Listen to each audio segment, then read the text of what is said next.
नमस्कार, CBSE economics में आपका स्वागत है। और नेशनल इनकम कैलकुलेट करने के लिए आज हम थर्ड मेथड स्टडी करने वाले हैं, जो कि है expenditure method.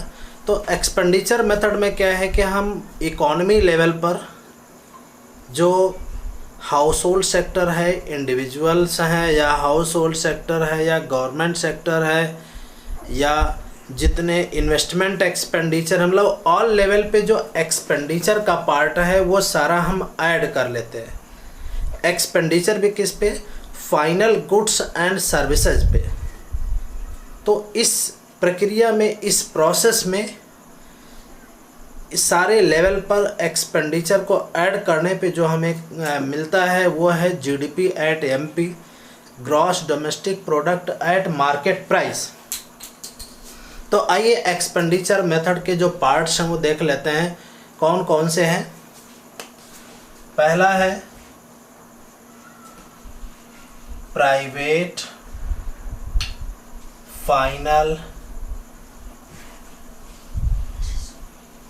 Consumption expenditure. Basically जो प्राइवेट फाइनल कंजम्पशन एक्सपेंडिचर है, इसमें हम किसका किसका कंजम्पशन एक्सपेंडिचर को ऐड करेंगे। पहला जो है इंडिविजुअल्स,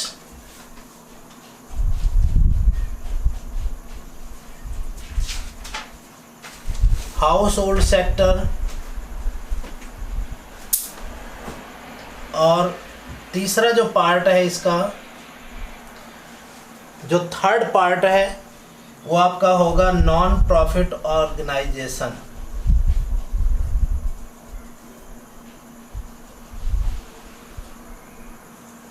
तो बेसिकली ये जो इंडिविजुअल, हाउस होल्ड और तीसरा जो है नॉन प्रॉफिट जो ऑर्गेनाइजेशन है, इन तीनों का जो फाइनल गुड्स एंड सर्विसेज पर एक्सपेंडिचर है उसको टोटल एक्सपेंडिचर ऐड करने पे हमें क्या मिलता है? प्राइवेट फाइनल कंजम्पशन एक्सपेंडिचर मिलता है। तो इसी तरह से ये जो, इसको हम शॉर्टकट में कहते हैं PFCE। PFC क्या है? प्राइवेट, P फॉर प्राइवेट या for final, C for consumption, E for expenditure. और दूसरा है कंजम्पशन एक्सपेंडिचर। ये तो प्राइवेट मतलब इंडिविजुअल, हाउस होल्ड और नॉन प्रॉफिट ऑर्गेनाइजेशन का हो गया।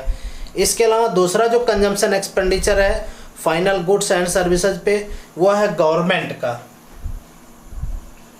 Government final consumption expenditure. ये है, इसे हम कहते हैं GFCE।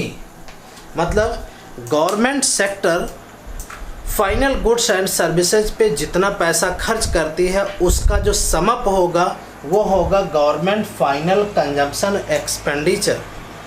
अब हम तीसरा बात करते हैं, जो थर्ड पोर्शन है वो आपका है इन्वेस्टमेंट एक्सपेंडिचर।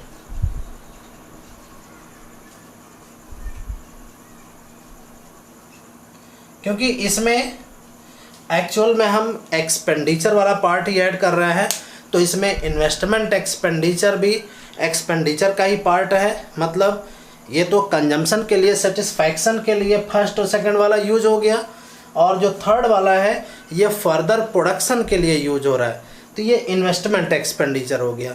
मतलब अगर final goods and services satisfaction के लिए यूज हुआ तो वो या तो इंडिविजुअल करेगा, या तो हाउस होल्ड करेगा, या नॉन प्रॉफिट ऑर्गेनाइजेशन करेगा। तो ये प्राइवेट फाइनल कंजम्पशन एक्सपेंडिचर। अगर गवर्नमेंट ने फाइनल गुड्स एंड सर्विसेज को मतलब परचेज कर लिया या उस पर जो पैसा खर्च हुआ गवर्नमेंट फाइनल कंजम्पशन एक्सपेंडिचर हो गया। जैसे स्पेशली डिफेंस पे जो पैसा खर्च होता है। तीसरा जो पार्ट है वो इन्वेस्टमेंट एक्सपेंडिचर का है। तो इसके इन्वेस्टमेंट एक्सपेंडिचर के दो पार्ट्स हैं। कौन कौन से? पहला है फिक्स्ड इन्वेस्टमेंट,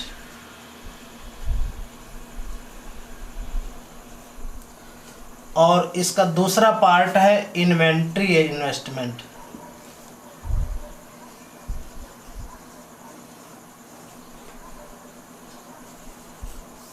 अब दोनों में देख लेते हैं, क्योंकि दोनों इन्वेस्टमेंट को ऐड करके हमें मिलता है टोटल फाइनल जो इन्वेस्टमेंट एक्सपेंडिचर है उसका टोटल मिलता है। तो फिक्स्ड इन्वेस्टमेंट में क्या क्या चीज़ें आती हैं? बिजनेस फिक्स्ड इन्वेस्टमेंट, और दूसरा आता है fixed investment by house hold, specially इसमें कंस्ट्रक्शन ऑफ हाउसेज आता है। तीसरा है फिक्स्ड इन्वेस्टमेंट बाय गवर्नमेंट। तो ये इतना डिटेल जाने की ज़रूरत नहीं है, तो फिर भी जानना बहुत ज़रूरी है, क्योंकि फिक्स्ड इन्वेस्टमेंट के 3 पार्ट्स होते हैं। पहला बिजनेस फिक्स्ड इन्वेस्टमेंट, जो बिजनेस पर्पज़ के लिए लोग इन्वेस्टमेंट करते हैं, या प्लांट मशीनरी वगैरह बनाते हैं, या हाउसेज बनाते हैं, या मीन्स इन्वेस्टमेंट जो करते हैं, मतलब बिजनेस जो घराने कह सकते हैं। दूसरा, जो भारत का हाउस होल्ड सेक्टर है वो भी इन्वेस्टमेंट करता है, खास करके हाउसेज घर वगैरह बनाता है, तो भी एक तरह से घर बनाना भी इन्वेस्टमेंट वाले पार्ट में आता है। और तीसरा जो है fixed investment by the government, सरकार रोड बना रही है, या ब्रिज बना रही है, या फ्लाईओवर बना रही है, या डैम बना रही है, तो ये सारा पार्ट जो है fixed investment by the government हो गया। तो फिक्स्ड इन्वेस्टमेंट के 3 पार्ट हो गए, इन तीनों को ऐड करके हमें मिलता है फिक्स्ड इन्वेस्टमेंट। अब ये इन्वेस्टमेंट, टोटल इन्वेस्टमेंट तब पूरा होगा जब इसमें हम इन्वेंट्री इन्वेस्टमेंट ऐड कर देंगे। तो एक्चुअल में इन्वेंट्री इन्वेस्टमेंट क्या है? इन्वेंट्री इन्वेस्टमेंट क्या है? ये specially that is delta stock और change in stock during accounting year. तो जिस ईयर का इन्वेंट्री इन्वेस्टमेंट क्या है, मतलब उस साल में, उस अकाउंटिंग ईयर में जो स्टॉक में चेंज हुआ है। तो स्टॉक में चेंज क्या हुआ है, मतलब इन्वेंट्री स्टॉक जो चेंज हुआ उसको कैसे कैलकुलेट करते हैं? डेल्टा स्टॉक इक्वल टू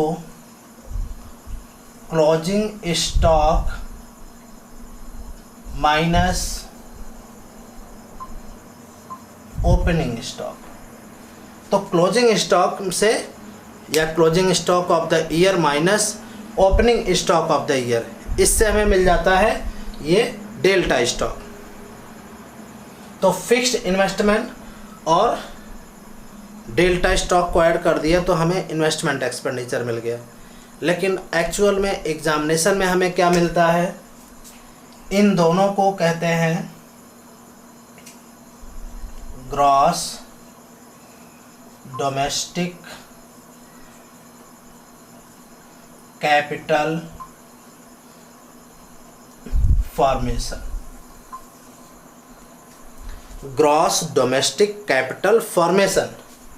तो एक्चुअल में क्या है, इसमें दोनों पोर्शन ऐड है। कौन कौन सा? फिक्स्ड इन्वेस्टमेंट वाला प्लस दूसरा डेल्टा स्टॉक,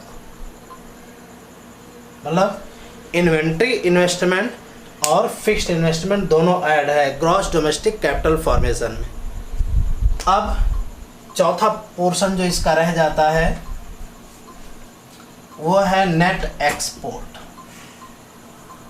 तो नेट एक्सपोर्ट क्या है? That is simply difference between export minus import. तो नेट एक्सपोर्ट इक्वल टू